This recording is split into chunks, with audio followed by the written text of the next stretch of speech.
Get this and get it straight. Crime is a sucker's road, and those who travel it wind up in the gutter, the prison, or the grave. It started with an Indian gift of a piece of pottery and led to a brown bear and moccasins, an archaeologist, much laughing water, and finally, death in an alley. But just to make matters worse, the Indian giver was a female and 100% genuine, hot-blooded Apache. From the pen of Raymond Chandler, outstanding author of mystery, comes his most famous character and crime's most deadly enemy, as we present The Adventures of Philip Marlowe.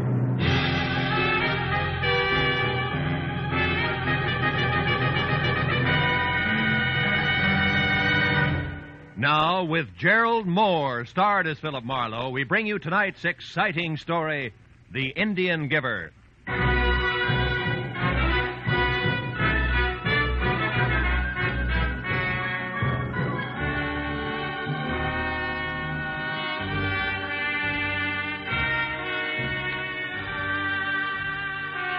By day, the industrial heart of any city is just so much steel and stone streets, jammed full with the raucous sounds of 1,001 different machines. But by night, all of that is gone, and there are only endless, smooth-sided, lonely canyons that overflow with a steady humming silence that everywhere hangs like a distant echo of the day that's passed. And Los Angeles was no exception at 9 o'clock at night, as I pulled up and parked in front of a grace-curtained storefront on a deserted downtown street. It marked the showroom of the wholesale curio dealer who had telephoned my office an hour earlier. And in a Dutch accent laced tight with worry, it urged me to call on him at once. A raised gold lettering on a side door that showed a strip of yellow light at the threshold said Alex Van Noord, private, in an ornate 18th century script. So when I knocked, I was ready for something continental with thick bifocal glasses. When the door swung open, my jaw dropped to my chest. And I couldn't help gaping because the huge V of a man in front of me, in cheap, snug clothes who had dark hair, dark skin, and darker eyes, had to be no less than a full-blooded American Indian. Moccasins and all. What you want? Mr. Van Noord, is he in? Name your business. Well, it's personal. What's yours? Hate. For those who would destroy our culture. Oh!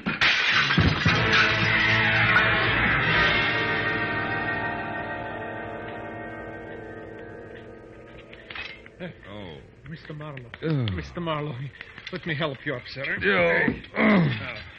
I'm Van Noord. Are you all right? Oh, sure, I'm fine. Hey, that Injun, he certainly can hit hard, Oh, huh? yes, I know. He also struck me down. Oh? I tell you, Mr. Marlowe, it's terrible. Yeah, it's also a little confusing, Mr. Van Noord. Hey, exactly why did you call me in the first place? Oh, well, it began this morning when I received a shipment of Indian curios from my buyer in Santa Fe, New Mexico. Oh? Well, everything in the crate was in order, except one extra piece of pottery, a bowl. Bowl? Indian bowl? Yes. Oh. It appeared no place on the invoice.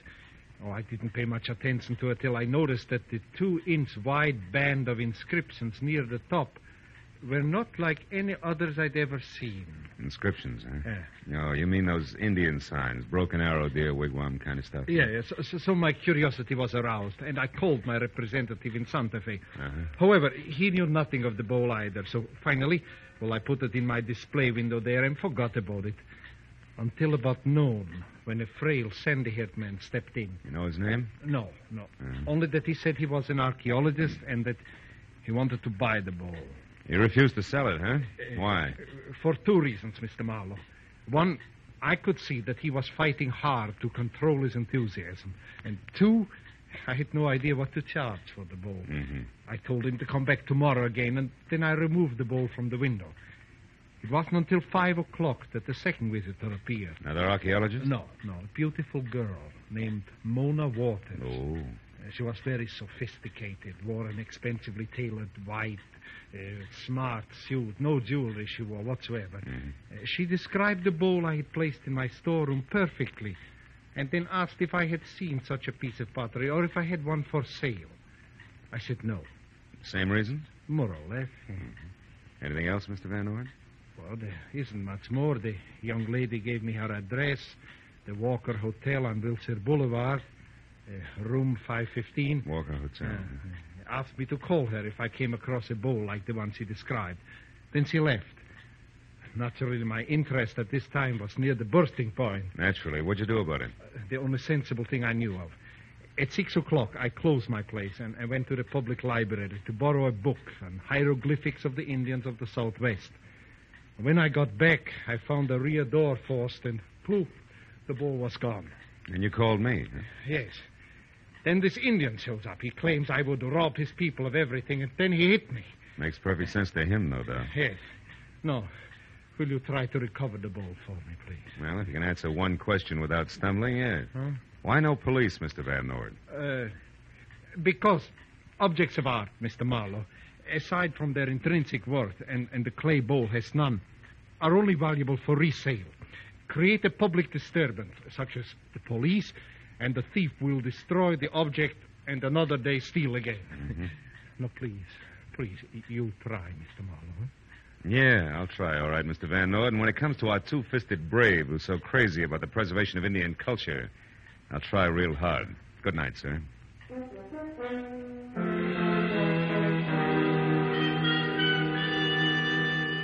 Van Nord's enthusiasm and the $100 he pressed into my hand before I left were encouraging, and I drove straight to the Walker Hotel on Wilshire Boulevard, where a moment after I entered the plush lobby, encouragement came once more.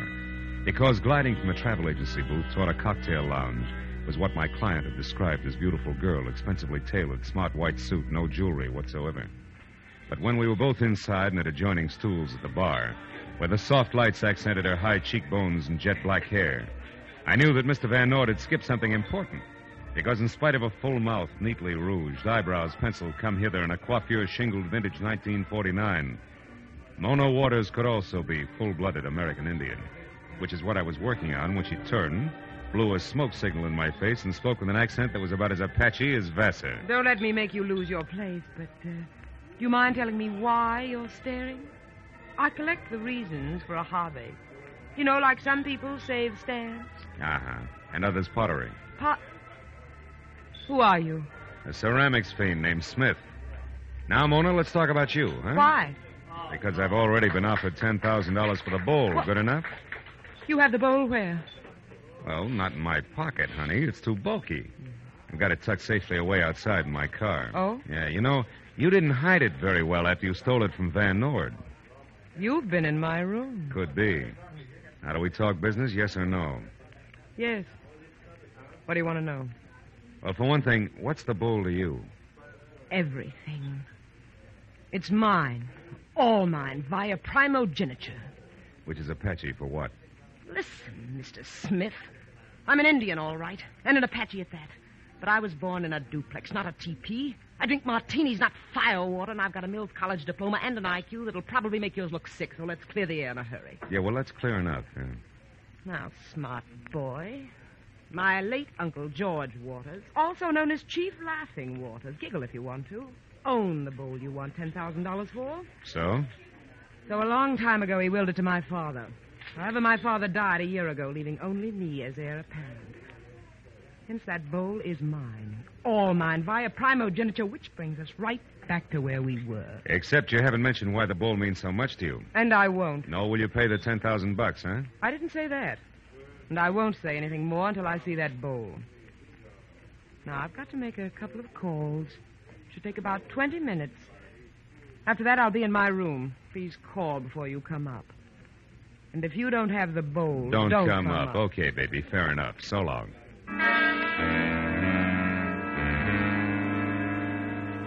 It had been the kind of conversation piece wherein each party's quite sure that the other's a liar, but not quite sure why.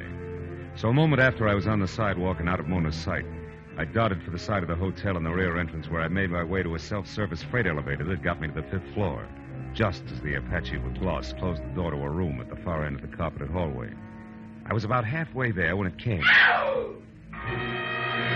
The door to 515 wasn't locked, and when I threw it open, I found about what I'd expected.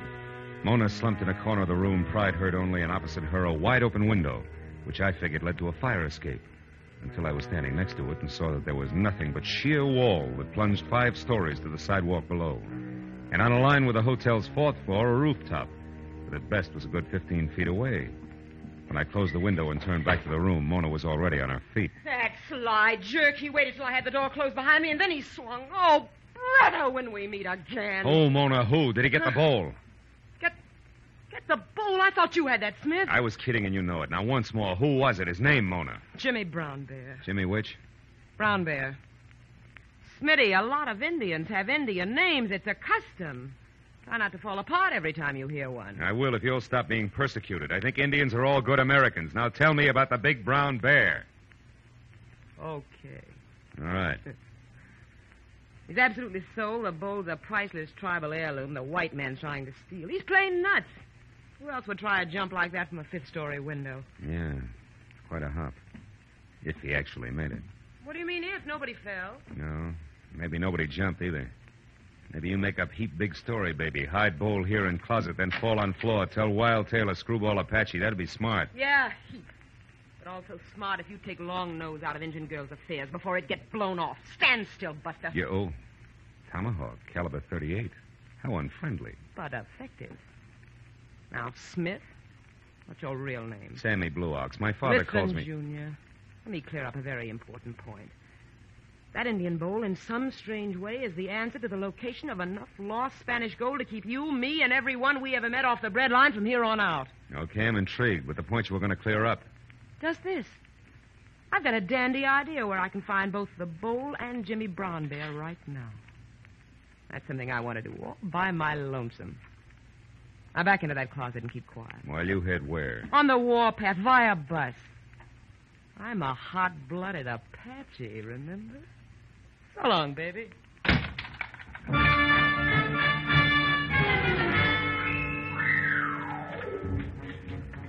There are times when things look black enough without staying put in a dark closet. So I kicked at the lock, spun the casing, and walked out in room 515 just in time to hear a timid knock on a hall door. When it opened up, one frail, sandy-haired man wanted information. Oh, I beg your pardon, sir. Can you possibly tell me where I can find Miss Mona Waters? Who are you? My name is Clark Erskine.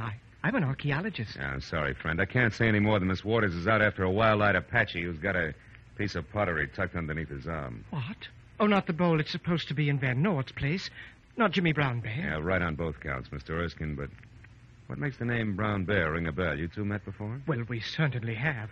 Why, that idiot has hampered every archaeologist who has so much as set foot in New Mexico. Well, now that you've mentioned it, Mr. Erskine, why your keen interest in the bowl? What does it mean to you? What does it mean to me? Yeah.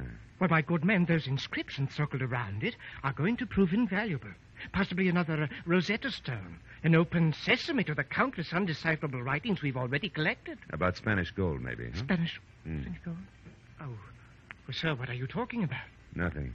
Look, Erskine, one question. How did you know that Mona Waters was staying here at this hotel? Well, it wasn't simple How to learn. When Mr. Van Noort refused to sell the bowl to me until tomorrow, I wanted to be certain that he also didn't sell it to anyone else. So I watched his showroom. Oh, that's smart.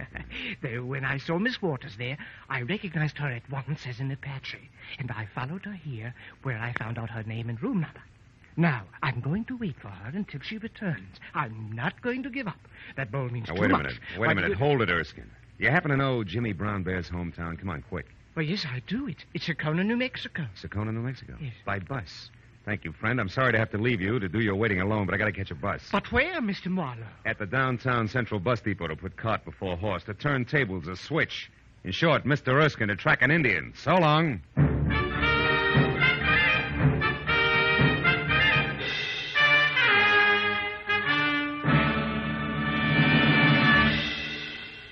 In just a moment, the second act of Philip Marlowe. But first, you meet many an old friend from the wide field of music every Sunday afternoon when the Choraleers and the Symphonette are heard on most of these same CBS stations.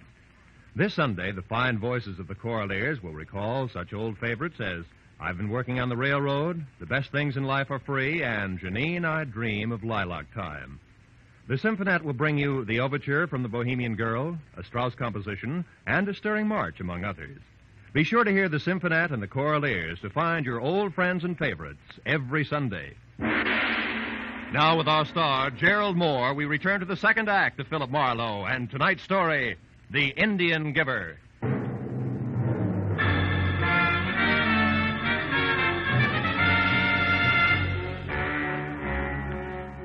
Tracking an Indian over the busy concrete of downtown Los Angeles sounds a lot tougher than it turned out to be. Apparently, a 6'4" Apache in a full-crown black hat and moccasins was an oddity even in a city of oddities. And everyone who'd seen him remembered him, from the guy behind the bus depot's ticket desk to the newsboy outside the flop house nearby, where Jimmy Brown Bear had made camp. The next bus was still 45 minutes away, so I decided to visit the flop house. But Jimmy Brown Bear must have seen me coming and was expecting trouble, because when I stepped into the hall, I saw him duck out the back door to the alley. I ran after him and watched him turn down what would have been a dead end to a normal man, but Jimmy made a jump at a 9-foot wall, caught the top, and was pulling himself up when it happened. Jimmy stiffened on the wall. When the second shot came, he dropped rigidly like a poisoned fly and lay very still.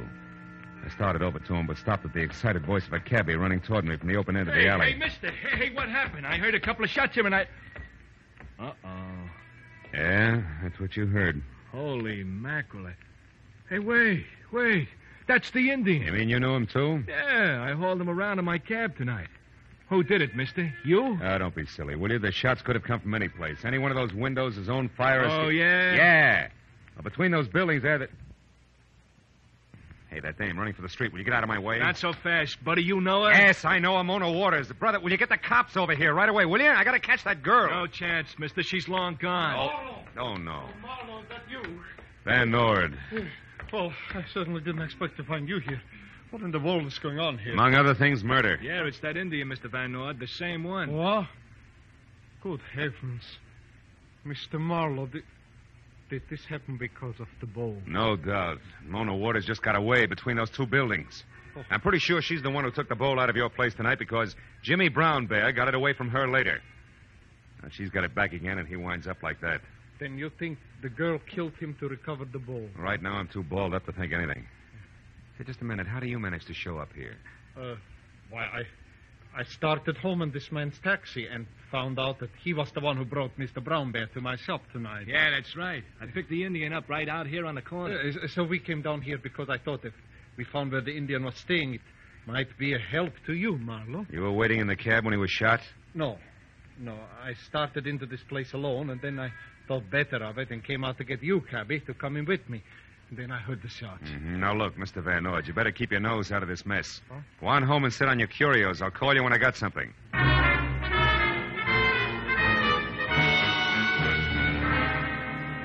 Assuming that my client's story was true and that he did have the cabbie to back him up, I got in my car and headed back to the Walker House. I parked at the side of the hotel and started for that convenient rear door again when I saw the commotion of half a dozen excited passers-by bending over a man stretched out on the sidewalk. Hey, how do you like that? It's enough to make a fatalist out of you, ain't it? Absolutely. What happened? Why, that poor guy there is walking along minding his own business and practically gets his back broke by a hunk of pottery some jerk must have heaved out of one of them windows up there. Pottery? You mean a bowl, maybe? I don't know. It broke all the smithereens. It was plenty heavy, though. It was about... Hey, look. Here's a chunk of it. Let me see that. Oh, sure. Brown clay with symbols carved on it. Indian symbols. Listen, buddy, what window did that come out of? Anybody see? No. They're all dark up there. We can't figure it out. Hey, what's the matter? Where you going?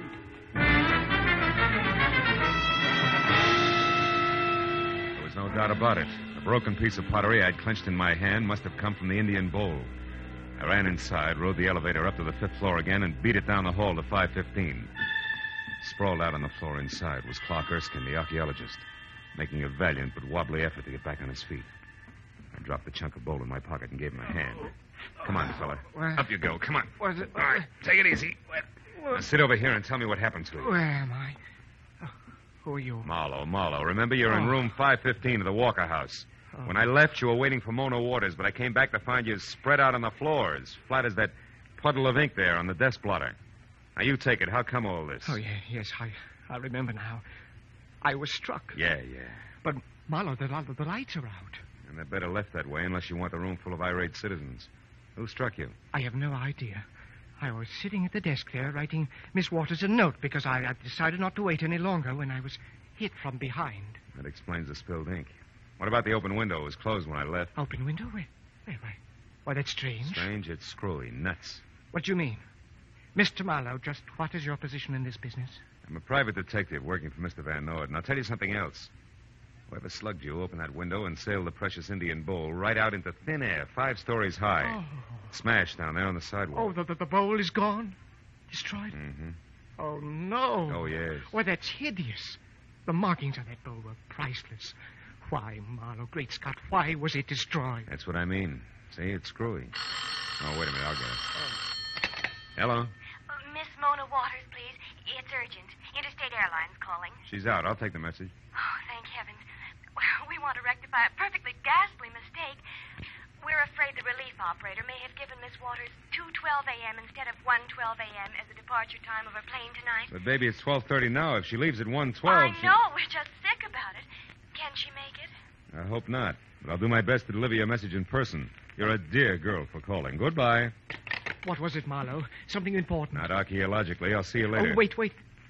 Isn't there anything we can do about the bowl? Yeah, oh, sure. Get a bottle of glue and a dustpan and hop to it. So long, Erskine. I'm off to the field of the Thunderbirds.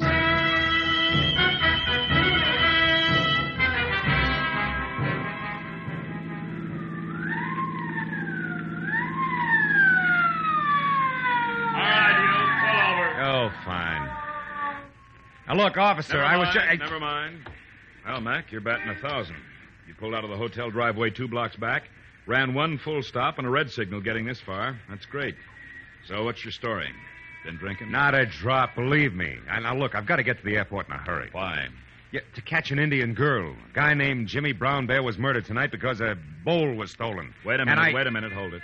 Who was murdered? Oh, I know. What's the use? There's no use in going into it. Officer, my name is Marlowe. I'm a private detective working on a case, and I got to get to the airport. Private eye, huh? Let's see your papers. Oh, sure.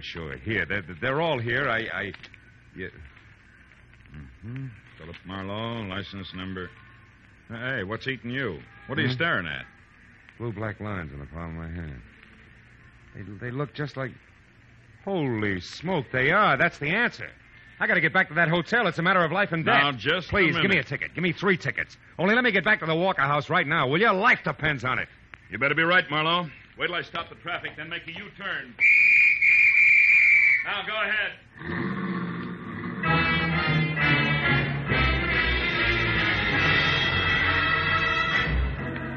Made it back to the hotel in something under 7 minutes for the round trip.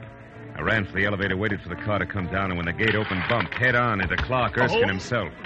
I backed him into the elevator again at gunpoint and pushed the 5th floor button. I didn't say a word. By the time the elevator stopped and the gate slid open, he was beginning to sweat. Marlowe, I just don't understand this. Why the gun? Take a guess, Erskine. I want to know what happened to Mona Waters. Why, I don't know. She didn't come back. Here, this is 515. Remember, go on, open it up. And get inside. Now, listen, you. I know who killed Jimmy Brown Bear, and I found out plenty about the bowl, so talk. Where's Mona? Behind you with a gun in my hand, so don't move. Oh, great. Well, at least you're okay. Except for a headache, yes.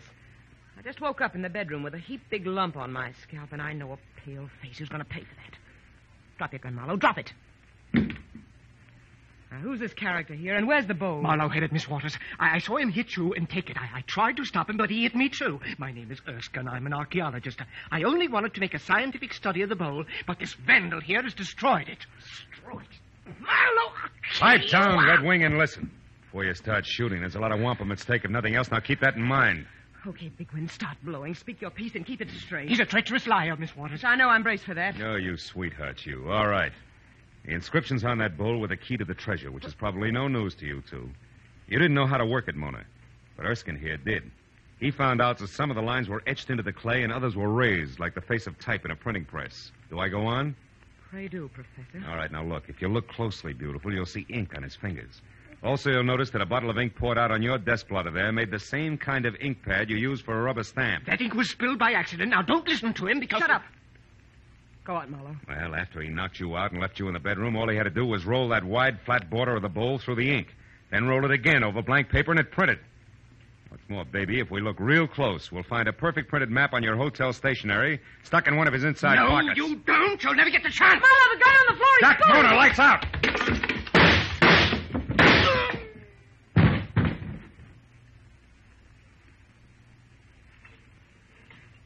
Marlowe? Marlowe, are you all right? Yeah, I'm okay. Oh. Then I did shoot the right man.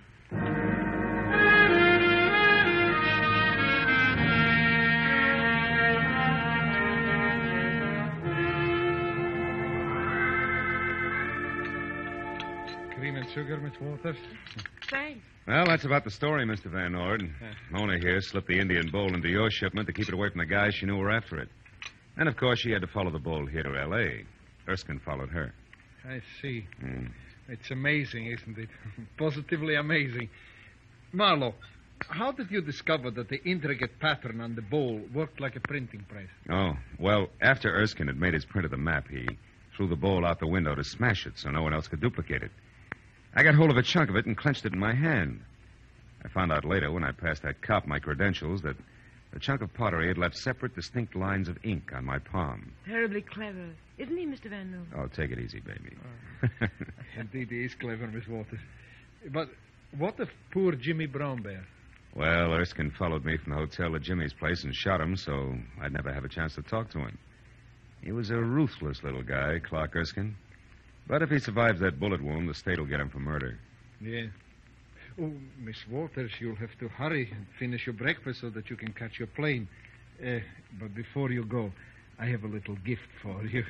Excuse me, I'll get it. And Marlowe, speaking of gifts, I have one for you. Come here. Yo, baby, that's nice. Is it for keeps? Of course not, silly. I'm an Indian giver, remember? When I come to town again, I'll be rich and reckless and loaded with all that old Spanish gold. That's when I'll take my gift back again. With interest. So long, Philby.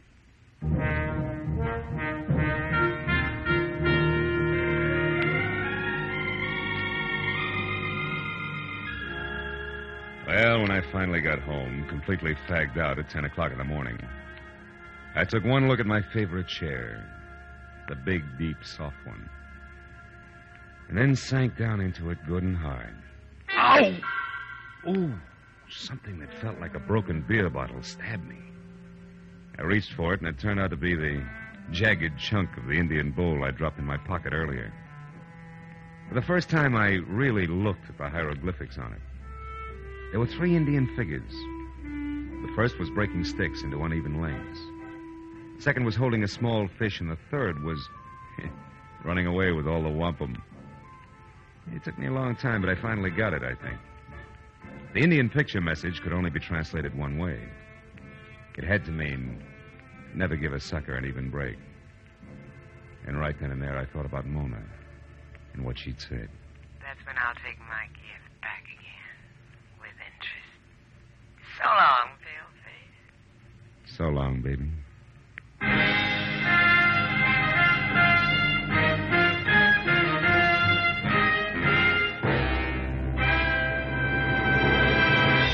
The Adventures of Philip Marlowe, bringing you Raymond Chandler's most famous character and crime's most deadly enemy, star Gerald Moore. Tonight's story was produced and directed by Cliff Howell. Script is by Mel Donnelly, Robert Mitchell, and Gene Levitt. Featured in the cast were Betty Lou Gerson, Hans Conried, Clark Gordon, Howard Culver, Peter Leeds, Jane Webb, and Jay Novello. The special music is written and conducted by Richard O'Runt.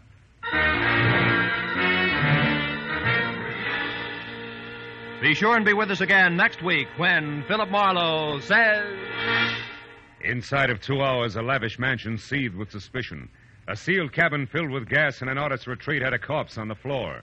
All because one man was too good-looking to be true to anyone.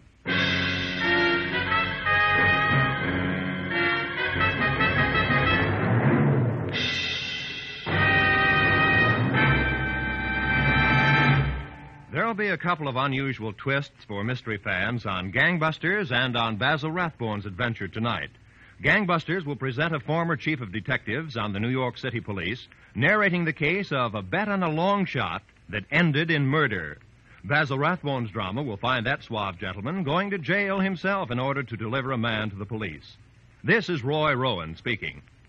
Now, stay tuned for Gangbusters, which follows immediately over most of these same CBS stations.